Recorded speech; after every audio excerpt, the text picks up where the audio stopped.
Saarland, but they maintained mostly defensive positions, and after a while decided to just turn around and call it a day. Speaking of France, the French were still super proud of their victory in World War I, and they hadn't really moved on from it. They still used horses, they dispatched messages by motorbike instead of using radio, orders from the commander-in-chief were usually pretty vague, and the troops were rarely inspected.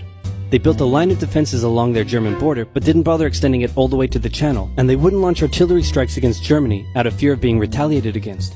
In a war, they didn't want to attack the enemy. And at first the UK wasn't much better. Chamberlain still naively hoped that the war could be ended diplomatically. Instead of bombing raids, the RAF dropped propaganda leaflets over German cities, which one air marshal said likely did nothing but provide the continent with toilet paper for the duration of the war. They also only sent 200,000 men to France, while the French had mobilized millions. Both Britain and France wanted to avoid a repeat of the First World War, and so they wanted to keep the war as far from home as possible. So they turned their eyes north, towards Norway.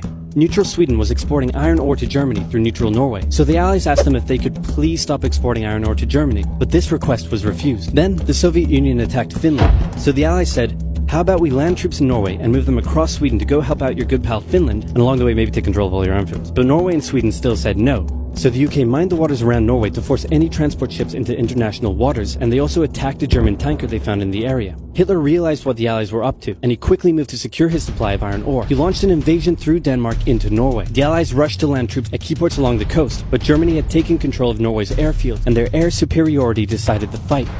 The Allies had to retreat. After this slightly embarrassing failure, Chamberlain resigned and was replaced with Winston Churchill, who had a slightly different approach to dealing with the Germans. Hitler's overall strategy was similar to Germany's First World War strategy. Attack France, defeat France, knocking out the UK in the process, then turn on the Soviet Union and win the war. During the phony war, the Allies had given Hitler time to prepare his forces. Now, he was ready to attack. The Allies had wanted to place troops in Belgium, but Belgium had refused, and in a move that surprised pretty much no one, Hitler launched an invasion to get around France's defenses. The Allies charged into Belgium at full speed to meet the German invasion head-on, and it looked like a repeat of the First World War was coming. But this time, Hitler had a trick up his sleeve.